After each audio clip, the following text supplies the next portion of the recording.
Okay, so we are doing chapter 2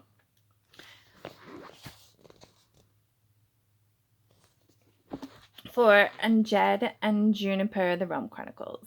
Okay, so chapter 2, Fall Time, September. Now it is told by Juniper. This is a dual perspective. Jed and Juniper tell the story. Okay, this is June's turn. I sometimes looked at myself in the mirror and thought, why is there a part of me that feels hollow? Was there something wrong with me? Was my family cursed? I knew one thing for sure. I was not a child anymore, yet I didn't feel like a grown-up. Even though I was now almost 24, the penthouse that I lived in felt empty. Sometimes I walked around it, seeing it get bigger. I couldn't fathom why I was left behind and they were gone. I should have felt angry, but I felt nothing. I wondered when my cousin Indra was coming back from her backpacking trip. She left just after Jed's big poetry reading for her. Indra had told us that she felt the call of nature and had to leave. Jed didn't understand, and he cried that night. My uncle Galder had told her to sleep on it. We all went to bed that night thinking that Indra was still in her bed, but when Jed woke, there was just a note on her pillow. It said that she was pulled by something that she had a vision of and she would return. But Jed knew that she was leaving him. He felt it. They were supposed to be getting married, yet here she was, leaving him abandoned to follow something that sounded so dangerous. On the note, Indra left a jasmine flower. I never saw Jed cry so much before. Every night he cried himself to sleep, and he even stayed in bed for days depressed that she left. That was at the end of spring. It was now the middle of fall. A number of months had passed. I was in a new semester at college at the New York University, taking random classes. I looked for meaning in all the things I took, as if there were somehow a clue to why Indra had left. I felt helpless that we didn't know where she went. We didn't know if she would ever return. I wanted to believe that my cousin hadn't abandoned her fiance, but he was now single. Jed was my favorite person besides Indra, and he made all that had gone on in my life feel less broken. When he was around, I didn't feel as alone. He was always full of jokes. He lifted my spirits in a way that even I didn't understand. It was incredible that even through all the pain I knew that he had to be feeling, he found the joy and the humor in things. I pushed a dark strand of my ebony hair that was hanging unbound down to my waist, just behind my ear, as I yawned for the millionth time. I was currently sitting on the floor in my father's amazing chef's kitchen that he had gotten specially built. He sometimes filmed his cooking show from this very kitchen. My father also had a studio where he used to film his cooking show, yet, of course, no one was there anymore. When I felt really sad or lonely, I popped in a DVD of my father's many episodes of his cooking show just to hear his voice. My mother also had a TV show where she talked to people about her seer prophet abilities and used them to give advice to her audience. I wasn't as pulled to hear her voice as I was my father's. I suppose that I was always connected more with my eccentric father. Miro Dragunov was a very strong and interesting proud Bulgarian man with dark black hair and dark brown eyes. I missed his hearty laugh. My mother, Sorsha Nova, on the other hand, was judgmental. She was always warmer to me, but I knew that she always was hiding something behind her sea blue eyes. She also shared the same beachy blonde long waves as my Uncle Galder. I couldn't help feeling restless. I knew that midterms would be happening in a month. In mid-October at college, my current classes were psychology and cooking, with some art history on the side, along with a bit of French Revolution and philosophy around the edges. I looked down at my knees with my deep sea blue eyes and pulled my knees up to my chin as I hugged them to my chest. I had this deep melancholy, a sadness in my chest. The loneliness I felt was deep-rooted at night, and sometimes I wanted to cry. I guess it was time to go to sleep and see if I would actually be able to dream. I didn't seem to be able to dream ever since I was a little child, like someone had reached into my mind and stolen my ability to dream. I did still hope that one day I would dream again. Jed, my dear best friend, hadn't contacted me for a while. He left after Indra disappeared when she left him. Jed said he was going out of town for a while to figure himself out. This seemed to be a strange new trend of everyone that I knew lately. I was just glad that I still had my Uncle Galder. It was quiet in the cafe with both Indra and Jed gone, yet I still did shifts there to help out. Thankfully, we had Jill. I walked down past the beautiful, soft, warm-colored crown moldings in the hallway of the penthouse on the way to my bedroom, which was the master suite that used to be my parents'. It had taken me a while to actually go and sleep there, but my parents were gone, so why not use it? I had just laid down on my bed and pulled the covers of on the bed over me. I was suddenly startled by the sound of my phone ringing in my hand. "June, is that you?" my best friend Jed asked on the other end of the phone. I nodded and then realized that he couldn't see me do this and said, "Yes, Jay, but I haven't even gone to sleep yet. Who else would be answering my phone? It's 4 a.m. Where have you been? Why haven't you contacted me until now?" I asked Jed, feeling like sleep was trying to claim me, yet I was so thankful to hear from my best friend. There was an edge of scolding in my voice, but also loving concern. "I'm sorry that I haven't talked to you, but I am here now. You won't believe what has been happening. You have to come and with me right now. I'm downstairs at your front door, but your doorman won't let me in," Jed said with exasperation. New York City doormen were wonderful things sometimes. They kept out the ones you wanted to see and those you didn't. I smiled to myself and then Jed had to wait and then replied, "You still haven't answered my question," Jed said, sighing. I yawned, pushing my dark hair out of my face. "Okay, Jay, I'll be right down."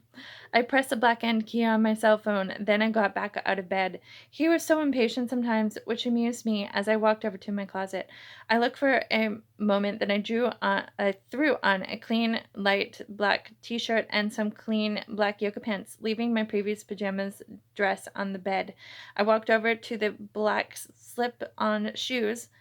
my black slip-on shoes, slipped them on, smoothed my hair of any knots while grabbing my silver hair tie from the night before and shoving it into my pocket just in case. One quick look at the mirror on the wall by my door, and I felt like there was nothing more I could do to improve my look. I put my favorite black hoodie on, grabbed my purse, and slung it over my body, and opened the old wooden door. It had a handle that seemed to always stick when you locked it. I raced down the stairs, not being patient enough to wait for my all-too-willing elevator. I laughed to myself. Jed was always a little on the dramatic side. I saw Jed standing in the lobby, and he was so happy to see me that he wrapped me in a big hug. With a glint of curiosity in my deep sea blue eyes, I grabbed a hold of Jed's warm hand. "Well, let's go then. Where's the fire anyways?" Looking at him and waiting for an answer, wanting him to give me some clue as to why he had wanted me to get up this early. It was both enjoyable because he was gorgeous, but also annoying because I hadn't had any sleep, so I was cranky. Jed looked at me with a mischievous grin, putting his other hand nervously in his sandy brown hair. He gave me a look with his pearly green eyes that I couldn't read, then motioned with a head tilt that we were going outside. When we stepped out into the street, there was a sweet scent in the air. The soft whirl of sweetness rolled around us as the gentle breeze went past us, ready to greet other travelers behind us. Maybe there was a Krispy Kreme donut truck somewhere nearby. It made me very eager to get some coffee into my not fully aware caffeine-deprived system. I let go of Jed's hand when I became all too aware that I was still holding it. I looked shyly towards Jed and touched a strand of my raven hair, pushing it off my face. At that moment, an energetic laugh escaped from deep within Jed's chest. I looked at him with a sort of confusion as we kept walking towards the subway station. I turned towards him and I said in an awkward and self-conscious way, "What?" I asked, stifling a yawn as I raised my hands to gesture to him as to why he was laughing at me. "You're so not a morning person, are you? We better get some caffeine into your system." "But we don't have time to go to Mr. Java," he said, still chuckling to himself. When he mentioned the coffee shop, I dreamed of the amazing iced coffee from my Uncle Gelder's amazing coffee shop. I suddenly wished I knew when I was going to finally hear from Indra. I slowly narrowed my eyes at him with a soft scowl. Jed often enjoyed teasing me. He enjoyed getting under my skin, saying that I was cute when I was angry at him. This always infuriated me, which always made Jed laugh even more. "Well, it would be closed anyways, Jay, since it's the middle of the night. It's definitely not morning. Why would you expect me to be awake, filled with energy at 4 a.m. I responded, a bit annoyed, suddenly rubbing my cold hands together. Jed proceeded to giggle at me as we went down the stairs to the subway station leading to the train. I growled with frustration that he didn't say anything in return. We went on a short ride on the subway, then went back up quickly to the street again. "Where are you taking me, Jed?" I whined, following him unhappily down the street, noticing the street cleaner was doing his job in the street. Soon we came upon a 24-hour coffee shop. Thank God, I thought, biting on the corner of my middle finger on my right hand. I always I'd always nervously chewed on my dry skin around my cuticles, not actually chewing my nails. Judd swung the glass door open for me, and my pulse quickened for just a moment. His pearly green eyes pierced mine as I passed by. A hint of electricity was shared between us just for that moment. I always felt a rush of energy and a bit of guilt since he had been my cousin's fiance. I quickly shook it off so I could fully m- more I could more fully concentrate on the menu board above me. I stared up at the menu, all knowledge draining from my mind. "Morning," a tall, blonde teenage girl said to me very cheerfully, a big smile on her face. I blinked my eyes as her voice broke into a blank stare. "Oh, hi. I'd like a large caramel latte to go, please," I managed to say to her with my voice slightly cracking. It was the only drink that popped into my memory. I went to pay, then realized that Jed's bank card was suddenly in front of my face, and I instinctively moved aside as he paid the girl. When I had received my fancy drink on the sidebar counter, Jed looked at me again. We left the coffee place, and Jed said, "I bet you are excited to drink that. Let's go wait over here. Still, wish we were at Mr. Java. Cheap and good, not fancy. Easy going. It will be easy to drink my steam-milked coffee." I just rolled my eyes at him. "You must really want me to be awake if you were bribing me with coffee." "Oh, yes. Thank you. I really need to drink this," I said to both the server lady and Jed, taking a moment to drink a deep sip from a caramel latte that tasted like heaven. I breathed out slowly with a joyful feeling as caffeine slowly entered my bloodstream. "Anyway, so what is so important that you made me not sleep, Jed? You still haven't answered my question," I asked again with a slow sip of my coffee, and Jed laughed at me again, and I was once again scowling at him. He too started to drink his coffee. "Come on," I whined towards him, losing my patience and showing how tired I was.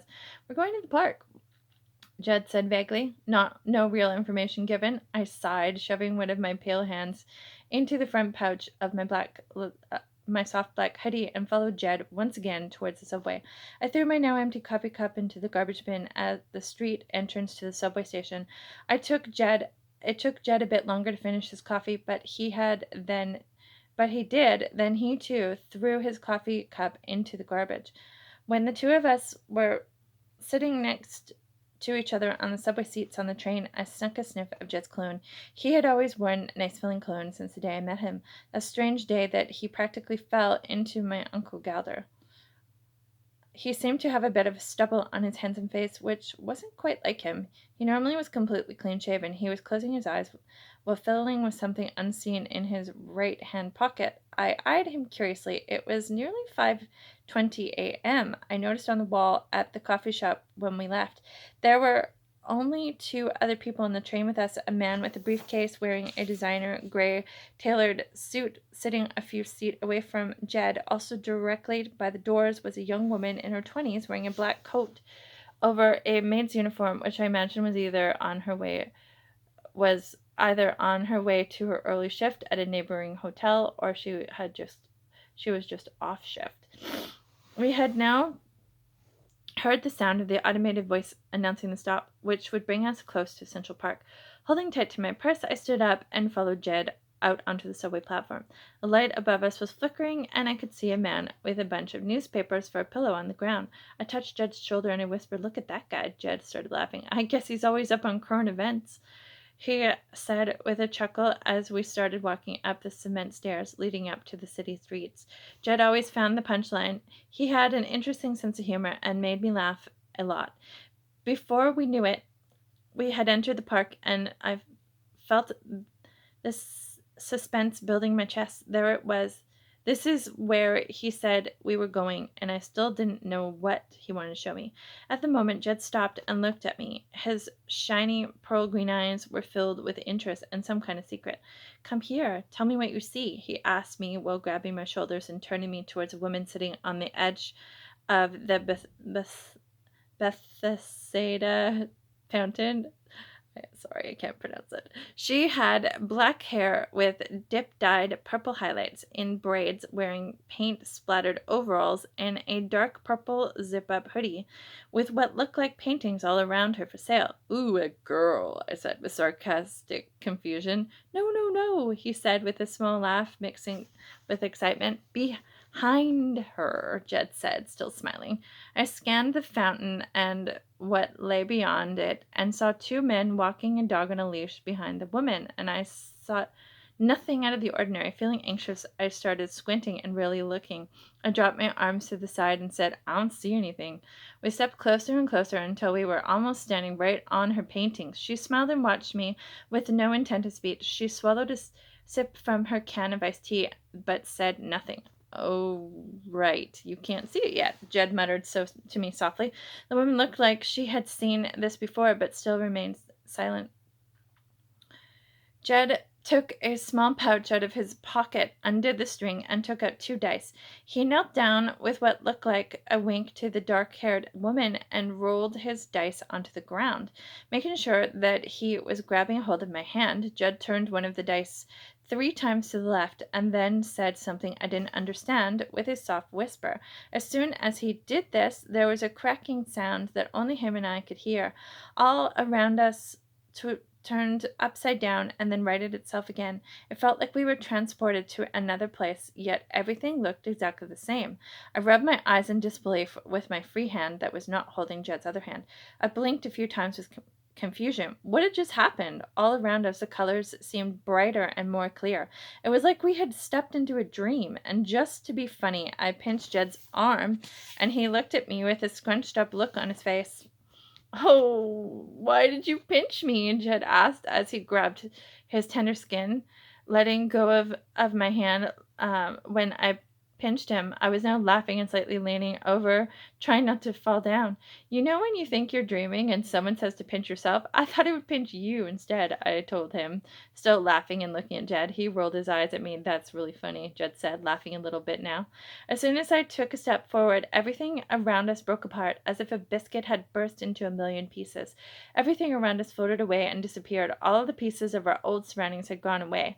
We were now in a place that looked as if we were in an underground city, but I had never seen before. The colors of the ground underneath us was a rich, deep brown that had flecks of what looked like gold pieces in it. I was completely astonished. Where were we? I looked around and I could smell something. The air was warm and smelled like apples, as if I had smelled this exact smell before, but I had not ever been here before. I now craved to have some apple pie. I'm not sure why I felt this way, but the smell in the air had an effect that made me really hungry all of a sudden. Jed was watching me, waiting for my reaction. He kept looking at me like he expected me to say something, and it made me feel nervous. At that moment, he decided to pick up his dice from the ground, blew on it, then to get the dust off and put them back into the pouch and close it and put it back into his pocket. So, what do you think? Jed asked me with excitement. I felt myself yawning again, and then everything went black. When I came to, everything was blurry. The space around me felt very big. Nothing felt right, and I felt all woozy. I felt like I'd been sleeping for a very long time. I still smelled the delicious apples in the air, but I couldn't see where I was. I gave my head a shake, and everything became clear again. It was as if I had my vision reset. Now that I could see everything, I saw a really big stone fireplace and a woman with dark red shiny hair that was all the way down her back in 3 different braids. I looked closely at her hair and saw little ribbons and jewels woven into her braids. As I looked down at her body, she wore a beautiful silver-colored jacket that was embroidered with an unknown script in a material that I didn't recognize, over a long, thick gray dress with big, heavy fur boots. I felt like I had only looked at her for a moment, but she stared back at me as if I'd been staring at her for too long. I was probably staring pretty hard at her. It must have been unnerving. The woman picked up her dark colored glass goblet off of the table and in front of her and took a long sip as she stared me in the face. I was a little disturbed by the fact that she was watching me. She had an otherworldly stare that made me flinch, but I still couldn't pull my eyes away. Her eyes had swirls of silver and brown in them that shone in the light above her head. She didn't look quite human. She made me think of elves for some reason. I looked away from her quickly when was finally able to. Then I noticed that I was laying down on the wooden bench that was covered with a brown velvet fur-lined blanket. I sat down and looked around the room once again. When I returned my sea-blue eyes to where the woman was, she had vanished. Another person was there instead. I locked eyes with a male of unknown species. His eyes were a glossy blue with flecks of green splatter in them. I didn't break eye contact. He didn't either. My eyes started to water. Then he dropped a gold coin, which made a surprisingly loud sound when it hit the ground, making our eyes contact break. It was suddenly very quiet when the coin dropped. When I looked at his face again, I noticed that he had freckles that dusted his cheeks. His jet black hair was quite long past his shoulders. He I think he felt my eyes on him again, because when he looked back at me, he was now blushing. He grabbed the coin from the ground and then promptly ran away. At that moment, I heard a guitar playing in the distance. I looked around for the guitar and I finally saw Jed. Jed was playing a song that I didn't recognize. I got up and ran over to Jed, tripping over a piece of food that was dropped from somebody's plate and slipped right to the ground. When I fell, it felt like the entire world had shook and I passed out again. I thought you were never going to wake up.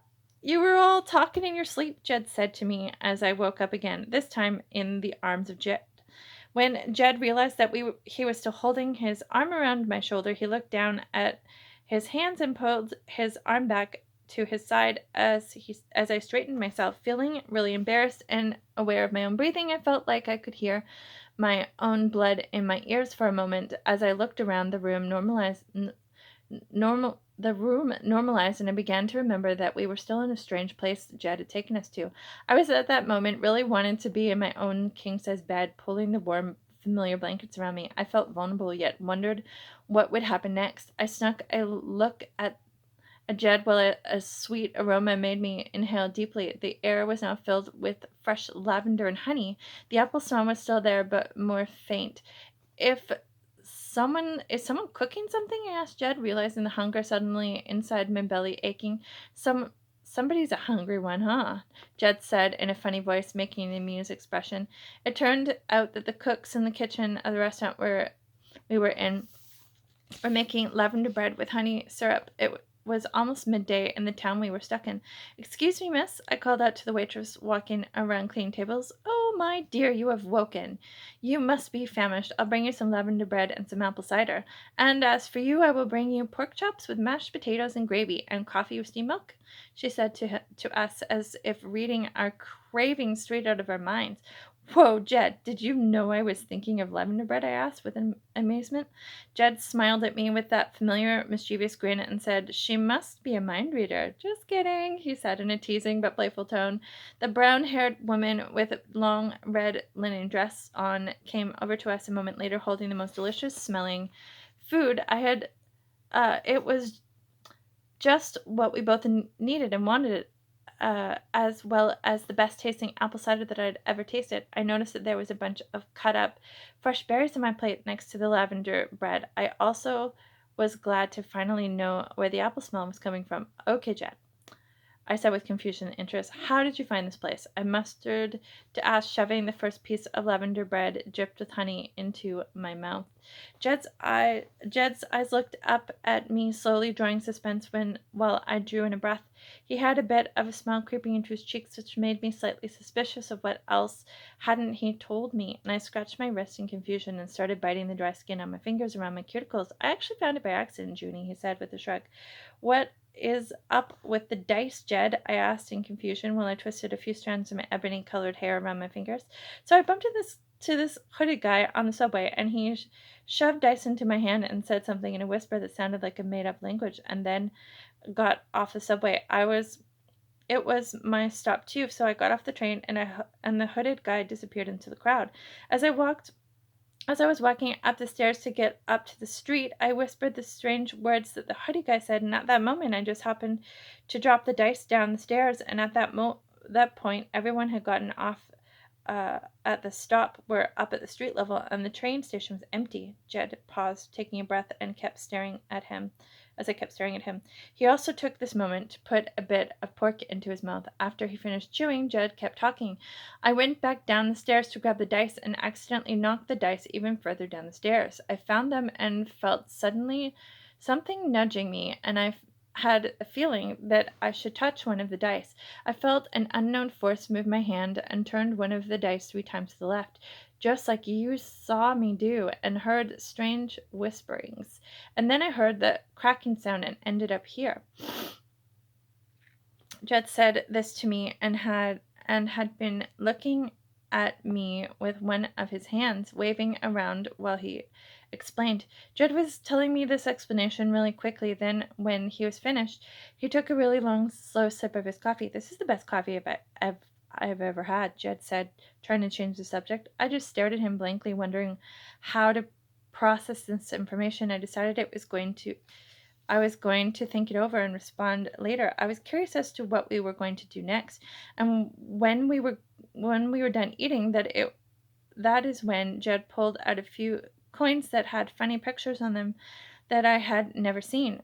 Where had he gotten these coins? I wondered as Jed stood up, adjusting his black hoodie, and pushed his wooden chair towards the dark wooden table. I instinctively followed what he had done, and he grabbed my hand and pulled me outside, and I quickly grabbed my purse. As the door opened, I was amazed at the amount of light and color everywhere. We were in a city filled with little shops that had many different items that I had never seen. It felt like we were in an ancient world that I was very nervous and excited to check out. The room we were in looked like it had been carved right into the rock side. It had its own roof made of stone over the entire city, but still maintained lots of light. There was so much light in here that I didn't expect from being so far underground. I saw individual shops built right into the rock down either side of the wide set street. As we walked down the street, I saw huge arches over our heads with intricate carvings on them. There were torches mounted on walls lining different corners as we walked around, emanating the light as in a way that seemed much brighter than what I had thought a torchlight would be capable of. There were so many people of all sizes and shapes wearing bright colors with beautiful long hair and many intricate styles and braids. The clothing were the clothes were more formal and otherworldly in style, in luxurious fabrics, and some were modest.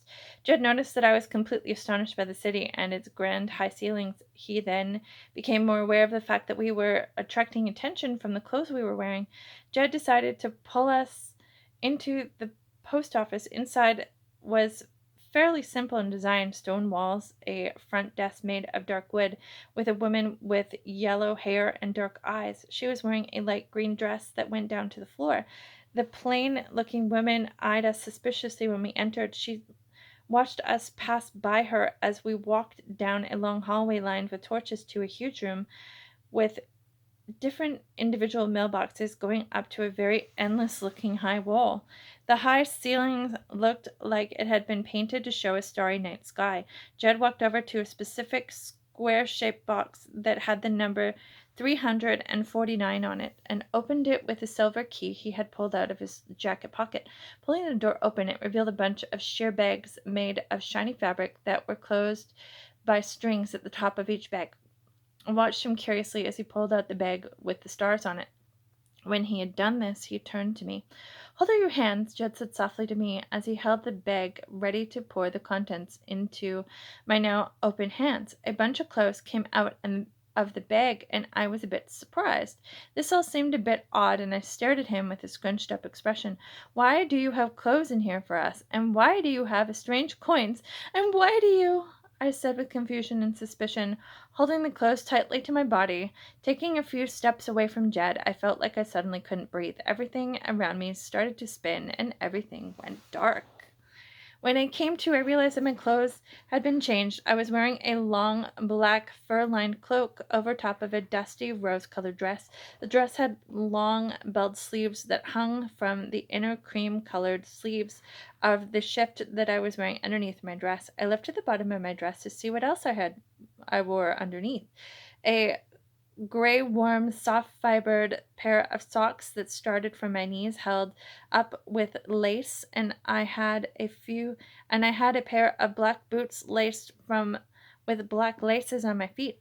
My purse was gone as well as all of my previous clothes. Looking around the room, I saw that I was in a small bedroom with a whitewashed stone wall and a painting of a tree hung on the wall by the dressing table. There was a small basin of water and an empty vase, a clear linen cloth, and a note folded neatly on the table labeled Junie. I opened the piece of paper that was addressed to me and began to read. Dear Juniper, so yeah, I'm not sure how to tell you this, but I'm not exactly the person you think I am. Don't worry, I didn't change your clothes myself. I paid the cleaning lady in the inn to help you put on the clothes you are now wearing. You were completely out cold. I tried waking you, but there was no use, so I left you this note to try and explain what happened. I am what is called a realm shifter. It is a power that uses dice as a helping artifact to aid the realm shifting that I have been learning about. It's not a very common gift. Only a few people have the inane gift within them to be able to shift between realms. You can use portals to go places, but to actually realm shift is not common on your own. There are other forms of shifters too that are more common. I didn't find this out until about 3 months ago when that person on the subway gave the dice to me. I was transported here completely confused and lost. As soon as I arrived, I traveled around looking for answers. No one seemed to be helpful until a traveling merchant on the road offered me a drink. She saw something in my eyes that made her tell me she wanted me tested. I said, tested for what? But she didn't answer. She just brought me to a strange place I had never seen and brought me to see the protector. This is where I found out I am what I am. Don't be afraid. It is pretty safe here in the underground city. Anyways, come downstairs when you're ready so you can eat. We are in the same inn that we were in as when you woke up on the bench. See you soon, your friend, no matter what, Jed Declan. When I finished reading the letter, I sat there wondering how life seemed to be so much simpler when I was lonely in my apartment and not able to sleep. I shook my head while biting the side of my cuticles on my left hand nervously. Everything was so different now. I thought to myself. I decided to get up and go open the door and go and find Jed. That is the end of chapter 2 for Jed and Juniper, the Realm Chronicles.